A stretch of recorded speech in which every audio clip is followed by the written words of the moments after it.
आवाज की दुनिया के दोस्तों, कैसे हैं आप लोग? मैं उम्मीद करता हूं कि आप लोग अच्छे होंगे और अपनी जिंदगी का निर्माण बड़ी खूबसूरती के साथ कर पा रहे होंगे। आज हम बात करेंगे राजेश खन्ना साहब की। जैसा कि आपको मालूम है, राजेश खन्ना साहब ने अपने करियर की शुरुआत फिल्म आखिरी खत से की। लेकिन उन्होंने जो फिल्मों में एक एक स्टारडम पाई, वो फिल्म आराधना से उनका करियर वास्तव में लोगों की नजर में वो सुपरस्टार, ऊपर आका नीचे काका, वो कहावतें उनकी कब मशहूर हुई? 1969 से लेकर के 1973-74, 1974 तक का समय राजेश खन्ना के लिए वो समय था जबकि सिर्फ राजेश खन्ना ही राजेश खन्ना हुआ करते थे। इंडस्ट्री में सिर्फ एक ही घोड़ा दौड़ रहा था जिसका नाम था राजेश खन्ना। और उस एक रेस में बाकी जितने घोड़े थे ना, वो सब पीछे हो गए थे। और पीछे, छोटे मोटे पीछे नहीं, बहुत पीछे थे। एक ही नाम था उस समय, उसका नाम था राजेश खन्ना। चाहे कोई उनका दोस्त हो चाहे दुश्मन हो, अगर फिल्म इंडस्ट्री में एक मूवी बनाना चाहता है, हिट मूवी बनाना चाहता है, तो वो राजेश खन्ना को ही अप्रोच करता था। लेकिन ये जो कामयाबी रही 1974 तक रही राजेश खन्ना के पास, उसके बाद में एक बहुत बड़ा तूफान राजेश खन्ना का इंतजार कर रहा था। और वो तूफान था अमिताभ बच्चन। यानी अमिताभ बच्चन जैसे ही लाइमलाइट में आए, जैसे ही जंजीर फ्लोर पर आई 1973 में, 73-74 में, यस, उसके बाद से राजेश खन्ना का जो सितारा था वो एकदम बुझ गया। फिर राजेश खन्ना को हमने, ऑडियंसेस ने कभी एक्सेप्ट ही नहीं किया, क्योंकि वो जो ट्रेंड था वो एंग्री यंग मैन, यानी एक ऐसा व्यक्ति जो दबे कुचले लोगों की आवाज को सुनता है और उनके लिए मसीहा बन करके आता है और वो सिस्टम के खिलाफ लड़ता है। एक रॉबिन हुड टाइप का कैरेक्टर चाहिए था। इस कैरेक्टर के लिए अमिताभ बच्चन का कोई जवाब नहीं था, आज तक भी नहीं है। और उस तरह के किरदारों में राजेश खन्ना बिल्कुल भी फिट नहीं हो सकते थे। क्या आपको लगता है कि जिस तरह के किरदार अमिताभ बच्चन ने अपनी फिल्मों में किए, एंग्री यंग मैन वाले जितने भी किरदार हैं, क्या उसमें राजेश खन्ना उन्हीं किरदारों में उस हिसाब से अपने पात्रों का के साथ इंसाफ कर सकते होंगे? तो मेरा मानना यह है कि ऐसा नहीं हो सकता था। राजेश खन्ना की डायलॉग डिलीवरी बहुत शानदार हो सकती थी। अमिताभ बच्चन को वो डायलॉग डिलीवरी में बहुत अच्छी टक्कर दे सकते हैं, लेकिन जहां तक बात एक्शन की है, स्टंट्स की है, वो चीज अमिताभ बच्चन पर सूट करती। अगर मैं एंग्री यंग मैन वाली बात बता रहा हूं, जो बहुत ज्यादा रैशनेस, क्रोध, गुस्सा, उस तरह का वेलर जो होता है ना, वो राजेश खन्ना से कहीं ज्यादा अमिताभ बच्चन पर फिट होता है। जो फिजिकल वेलर की बात हम लोग कर रहे हैं, हाँ, चेहरे के हाव भाव, उस तरह की तलखियां, एक्सप्रेशन, केमिस्ट्री, वो राजेश खन्ना की बहुत अच्छी है, बहुत गजब की है। लेकिन अमिताभ बच्चन इस मामले में कहीं भी राजेश खन्ना से पीछे नहीं। और वो एक अलग किस्म का एक ऑरा क्रिएट करते हैं अमिताभ, जब वो दबे कुचले लोगों की के लिए आवाज उठाते हैं किसी भी स्तर पर, तो हमें लगता है कि यह आदमी 10-12 तो कम से कम है, ये 100 विलन से ये आदमी अकेला भिड़ जाएगा। और ना सिर्फ भिड़ जाएगा बल्कि जीत करके आएगा। ये प्रोजेक्शन हुआ करता था अमिताभ का पर्दे पर। लेकिन इस तरह से हम राजेश खन्ना को नहीं पाएंगे। राजेश खन्ना का अंदाज जो था ना, वो बड़ा शायराना अंदाज हुआ करता था। लवर बॉय, थोड़ा सा सॉफ्ट कैरेक्टर, जिसको हम बोलते हैं ना कि चॉकलेटी इमेज राजेश खन्ना की, उस तरह से कि भाई उस पर रोमांटिक जो फर्वर है, जहां पर लड़कियां और इस तरह की बातें होती है ना, कि भाई जहां जहां पर रोमांस है, जहां ऐसे हसीन वादियां हैं, दार्जिलिंग, कश्मीर, शिमला, स्विट्जरलैंड, ऐसी वादियों में वो एक लव स्टोरी, जो कि यशराज चोपड़ा का एक पैटर्न रहा है। आज की तारीख में अगर यश चोपड़ा अगर होते और राजेश खन्ना साहब होते और वो जमाना अगर 70s का होता, अगर कुछ टाइम मशीन ऐसा कुछ क्रिएट होता, तो मैं आपको यही कहता हूं कि राजेश खन्ना ही यश चोपड़ा, यशराज फिल्म्स के पहले और आखिरी हीरो होते। जो फिल्मों में जो उन्होंने मोहब्बतें दिखाई और इस तरह से लव ट्रायंगल्स दिखाए, अलग अलग फिल्मों में उन्होंने अलग अलग पात्रों को लिया।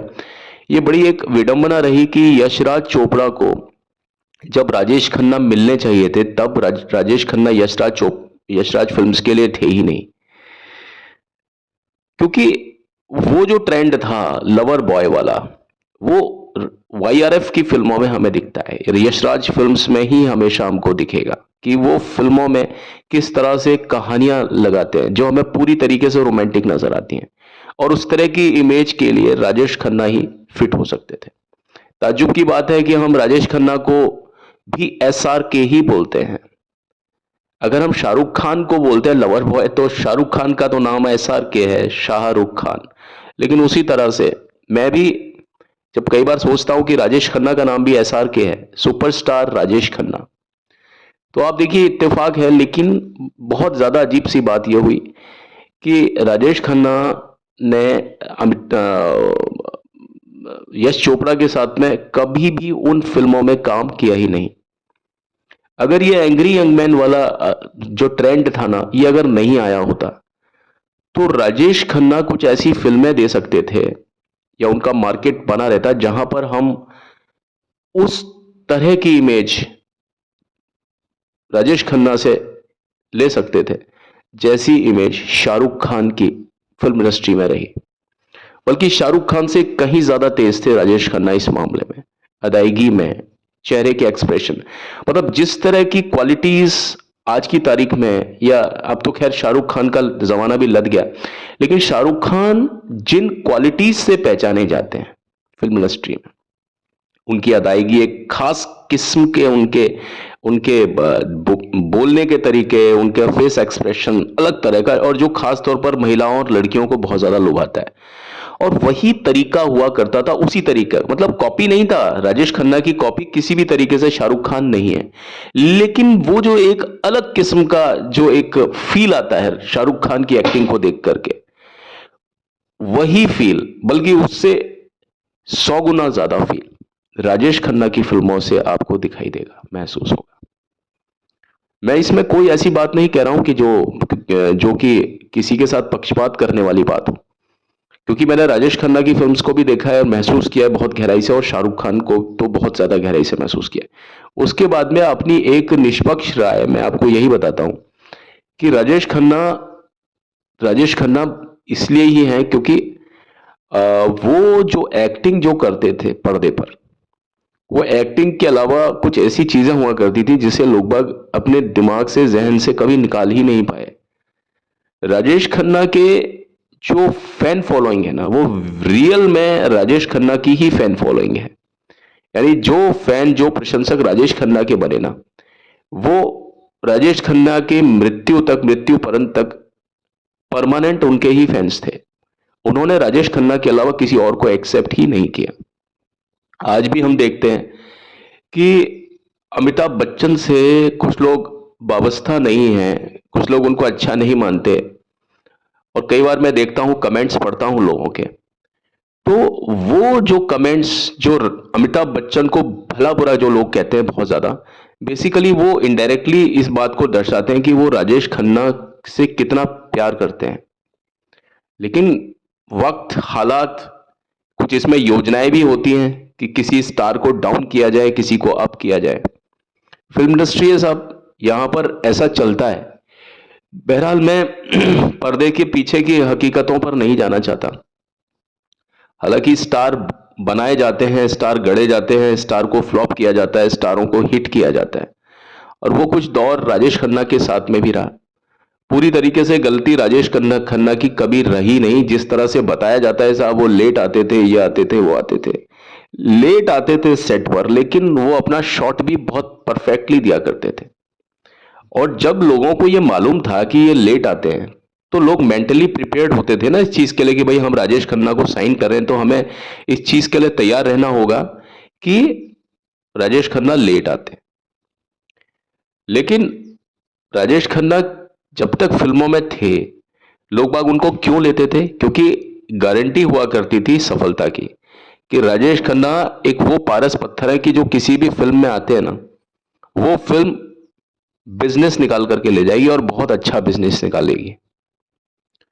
तो अब राजेश खन्ना फिल्मों में लेट क्यों आते थे, ऐसा क्यों होता था, और क्या वजह रहती थी उनके पीछे? बहुत सारी वजह होती है।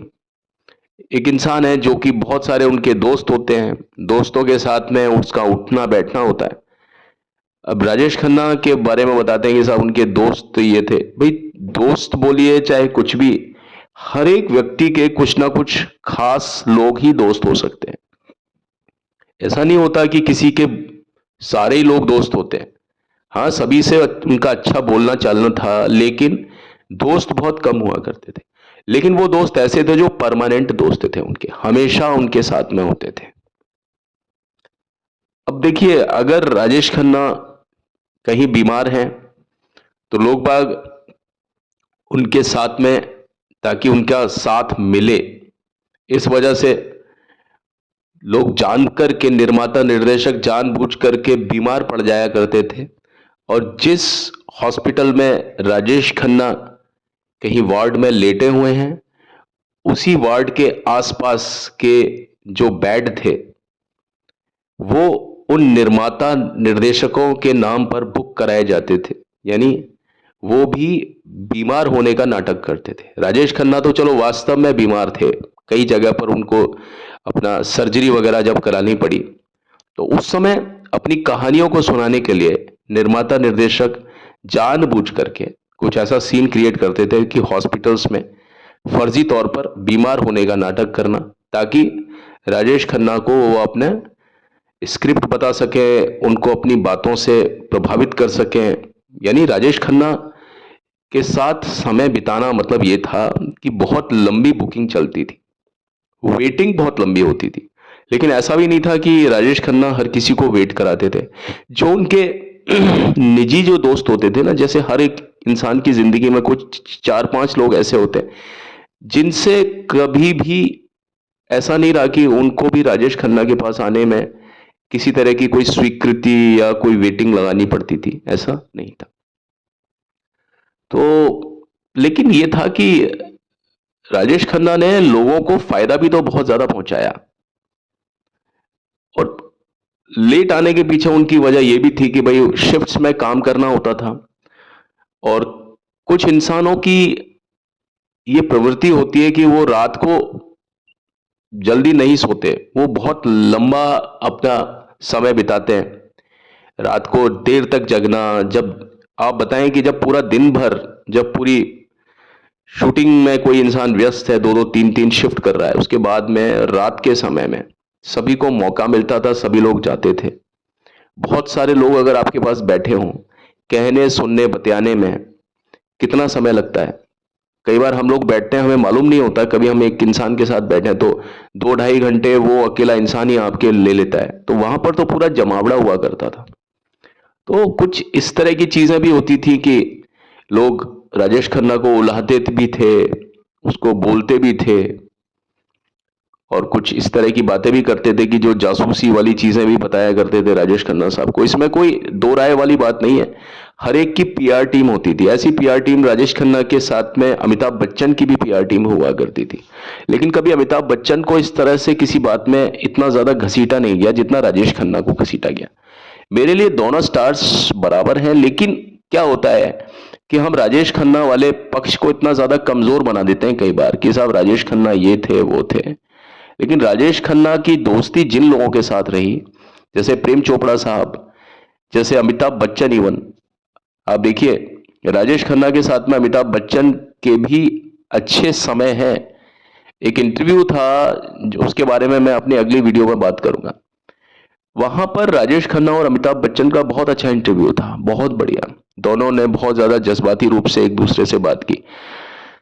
वहां कहीं भी ऐसा नहीं लगता कि इनके बीच में कहीं कुछ रहा। हाँ, लेकिन यह है कंपटीशन जहां रहता है वहां थोड़ा बहुत बीच में एक सेपरेशन भी रखना पड़ता है, क्योंकि ये तो मानना होगा कि अमिताभ बच्चन की वजह से ही राजेश खन्ना का जो एक समय था ना कि जो चलते चलते एकदम से जो बात रुकी थी वो अमिताभ बच्चन नाम की आंधी के कारण ही रुकी थी। और कोई व्यक्ति ऐसा हो नहीं सकता था कि जो राजेश खन्ना के वेग को रोक सके। इसके पीछे कहानियां थी, किस्से थे, बहुत सारी बातें थी जो सच्चाई से जुड़ी हुई बातें, लेकिन हम इस तरह की बात कह करके दो पक्षों में कभी भी वो नहीं बात करेंगे कि भाई हम एक को कम कह रहे हैं एक को ज्यादा कह रहे हैं। लेकिन आप समझें मैंने बिना बोले हुए भी कि हर एक के पीछे कुछ वजह होती है, लेकिन जो चीजें बताई जाती हैं, अब जैसे राजेश खन्ना का लेट लतीफी, उस चीज को हाईलाइट कर दिया लोगों ने कि साहब लेट लतीफी की वजह से ही राजेश खन्ना का जो करियर था वो खराब हो गया, उनकी वजह से ही उनको। लेकिन लेट लतीफी के लिए तो बहुत सारे लोग मशहूर हैं, बमुश्किल 3 या 4 लोग ऐसे हैं जो कि फिल्म इंडस्ट्री में बिल्कुल सही समय पर आ जाते थे, बाकी उसके अलावा तो सभी लोग लेट होते थे। तो लेट आने का ठप्पा सिर्फ राजेश खन्ना जैसे लोगों पर ही क्यों लगा? लेट सभी लोग आते थे, शत्रुघ्न सिन्हा साहब लेट आते थे। अक्सर यही होता था कि इन लोगों की जो पार्टीज होती थी वो लेट नाइट तक होती थी, और पार्टी भी ना होए तो इंसान थक हार करके जब आता है घर पे तो उनको दोस्त यारी दोस्ती वो सारी चीजें, लाइमलाइट, वहां ड्रिंक का भी दौर चलता है। और ड्रिंक्स में भी ऐसा नहीं था कि हम 1 या 2 लोगों पर बात करें, ड्रिंक्स भी सारे ही लोग पीते थे। अमिताभ बच्चन साहब भी बहुत अच्छे ड्रंकार्ड रहे हुए हैं, वो तो बाद में जाकर के उन्होंने सारी चीजों को छोड़ा। तो ऐसा नहीं था कि अमिताभ बच्चन ने नहीं पिया या उसने नहीं किया, किसी ने नहीं किया, नहीं। लेकिन एक तरफा बात को बताया जाना वो बहुत ज्यादा गलत है। राजेश खन्ना के साथ की जितनी भी एक्ट्रेसेस रहीं, उनमें से ज्यादातर एक्ट्रेसेस ने राजेश खन्ना की तारीफ ही की। राखी गुलजार राजेश खन्ना के बारे में सही रूप से जब बताती हैं, आप देखिए क्या बोलती हैं। शर्मिला टैगोर जब राजेश खन्ना के बारे में बात करती है तो कैसे बताती है। सच्चाई तो ये थी कि जितनी भी एक्ट्रेसेस जो हुआ करती थी ना, उनको पहचान राजेश खन्ना की वजह से मिली। जिन जिन फिल्मों में जो जो एक्ट्रेसेस आई राजेश खन्ना के अपोजिट, वो बाद में जाके वो बहुत ज्यादा हिट हो गई। आप देखिए शम्मी कपूर के साथ में मुमताज थी, मुमताज ब्रह्मचारी में थी, लेकिन कुछ जगह पर आप देखिए मुमताज पहले भी आया करती थी, लेकिन मुमताज जब राजेश खन्ना के साथ आई तो बताइए क्या बात हुई उनकी। राखी का भी यही था, राखी बहुत सारी फिल्मों में थी, लेकिन राखी जब राजेश खन्ना के साथ में आई तो राजेश खन्ना के बाद में राखी भी हिट हो गई। ऐसे ही शर्मिला टैगोर बहुत पहले से आई हुई थी, है ना। आप देखिए शम्मी कपूर के साथ में उनकी कश्मीर की कली और ये फिल्में जो बनती थी आपकी कौन सी, एन इवनिंग इन पेरिस और इस टाइप की फिल्में पुरानी। लेकिन जब वो राजेश खन्ना के साथ में आई तो आप बताइए 1 या 2 फिल्मों में ही अगर वो आई तो शर्मिला टैगोर का जो जो एक कद था वो बहुत ज्यादा बढ़ गया, और उनको इमेज भी चेंज, मतलब होता है ना कि इंसान को अगर अपनी इमेज को चेंज करना है तो राजेश खन्ना के साथ में आ जाए और अपनी इमेज को आप चेंज कर सकते हैं।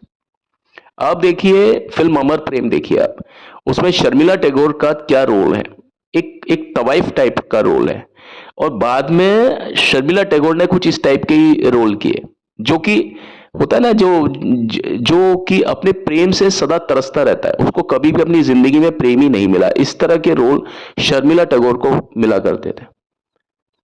तो वो इनका एक एक जो होता है ना कि एक इमेज आपकी क्रिएट हो जाती है। हेमा मालिनी के साथ में राजेश खन्ना की आप देखिए केमिस्ट्री। आप फिल्म आई थी उनकी कुदरत, है ना, कुदरत थी, एक फिल्म आई थी उनकी महबूबा। हेमा मालिनी का एक अलग ही ऑरा आ गया था उसके बाद में, किसकी वजह से आया था? आप देखिए उस फिल्म में राजेश खन्ना, रत्ना अगर प्रभावी हैं तो राजेश खन्ना भी पूरी तरीके से उस फिल्म में प्रभावी हैं। हमें तुमसे प्यार कितना ये हम नहीं जानते मगर जी नहीं सकते, पंचम दा का कुदरत। उधर ही महबूबा आप देखिए, मेरे नैना सावन भादो। आप देखिए ये जो ऑरा था ना, ये हेमा मालिनी के लिए इस ऑरा ने कितना ज्यादा काम किया। ये माना कि हेमा मालिनी धर्मेंद्र के साथ में भी आ रही थी, ज्यादातर फिल्में उनकी धर्मेंद्र के साथ थी, लेकिन मैं ये मानता हूं कि वो फिल्मों से हेमा मालिनी को इतना ज्यादा फायदा नहीं हुआ जितना कि राजेश खन्ना के साथ में उनकी 1-2 फिल्में भी आई, एकदम से उनको फायदा हुआ।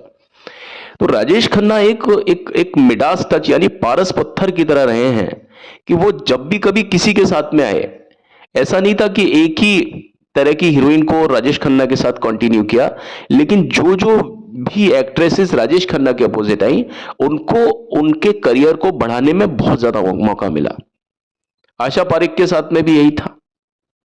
आज हम ये शाम मस्तानी, मदहोश किए जा, या प्यार दीवाना होता है, मस्ताना होता है, आप बताइए, आशा पारेख के बहुत सारे गाने हैं, है ना। ना कोई उमंग है, ना कोई तरंग है, मेरी जिंदगी है क्या, एक कटी पतंग है। आप देखिए इन गानों में आपको आशा पारेख अलग अलग से दिखाई दे रही है। क्यों, ऐसा क्यों था?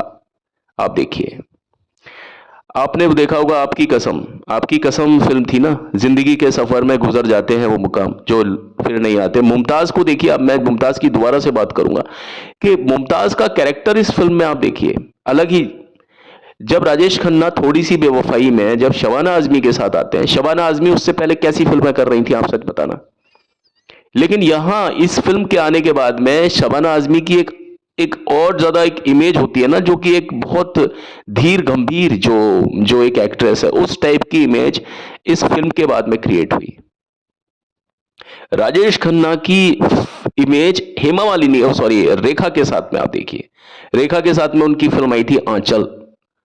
रेखा के साथ में शुरुआत में आप देखिए नमक हराम, नमक हराम के बाद में फिर राजेश खन्ना के साथ में आंचल, अगर तुम ना होते, आप देखिए अगर तुम ना होते, मैं क्या कहूं आपको, राजेश खन्ना की डायलॉग डिलीवरी और रेखा, रेखा बहुत अच्छी डायलॉग डिलीवरी है रेखा की। लेकिन अगर आप इस फिल्म में राजेश खन्ना के साथ में देखेंगे ना, एक जगह पर राजेश खन्ना को रेखा बहुत अच्छा एक जवाब देती है, लेकिन जब अंत में जब राजेश खन्ना, वो फिल्म प्लेटफॉर्म पर खत्म होती है, रेलवे प्लेटफॉर्म पर, जब राजेश खन्ना उस डायलॉग को, करीब 20 सेकंड का डायलॉग है, जिस तरीके से रेखा से बोलते हैं, जिस तरीके से रेखा से बोलते हैं, आप देखिए वो ऐसा लगता है कि रेखा खत्म हो गई उनके सामने। बिल्कुल रेखा बहुत शानदार बोलती हैं, बहुत अच्छा, लेकिन राजेश खन्ना का जो एक तरीका है, सामने वाले कलाकार को वो खत्म कर देते थे, इस तरीके से बोलते थे। स्वर्ग फिल्म देखिए आप, गोविंदा बहुत बढ़िया निष्णात कलाकार हैं, बहुत ज्यादा, लेकिन स्वर्ग फिल्म में जब जब राजेश खन्ना आए हैं गोविंदा के सामने, मैं यही देखता हूं, आप देखिए गोविंदा का पता नहीं पड़ता वहां पर गोविंदा है क्या सेट पे। जब राजेश खन्ना बोलते हैं, जब शॉल वॉल लपेट करके जब अदायगी में अपने, उस समय तक तो राजेश खन्ना बहुत ज्यादा प्रौढ़ हो चुके थे, बहुत उम्र दराज हो चुके थे, लेकिन जब राजेश खन्ना जैसा व्यक्ति जब स्क्रीन पर कुछ बोलता है, तो हमें वो कैरेक्टर ही दिखाई देते। उस समय उनकी उम्र, उस समय उनका जो चेंजेस थे बॉडी में, वो बिल्कुल भी दिखाई नहीं देते। राजेश खन्ना है साहब।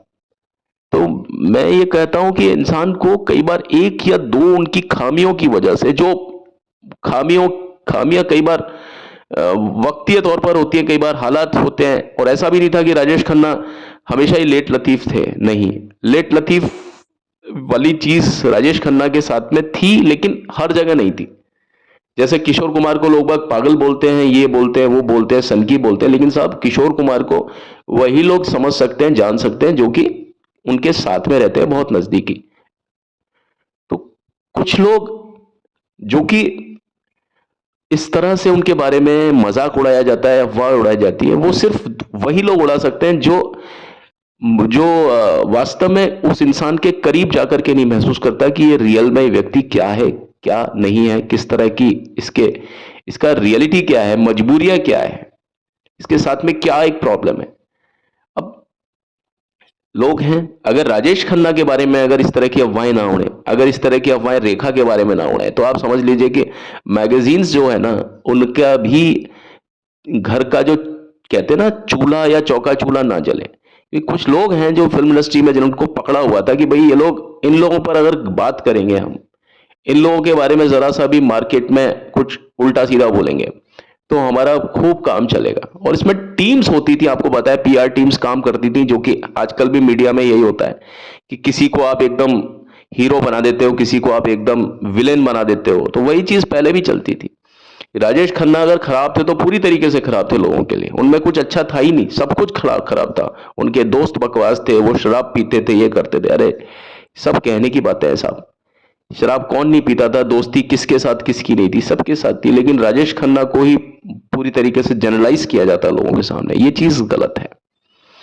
बहरहाल आज की वीडियो में सिर्फ इतना ही। मैं आपको यही था, मेरी बात कहाँ से शुरू हुई थी कहाँ खत्म हुई, लेकिन मेरे कहने का मतलब ऑल इन ऑल यही है कि कभी भी चीजें इतनी छोटी या संकुचित नहीं होती हैं जितना कि उन्हें हमें बताया जाता है। कभी अगर हम तस्वीर का दूसरा रुख भी देखें तो हमें बातें समझ में आएंगी।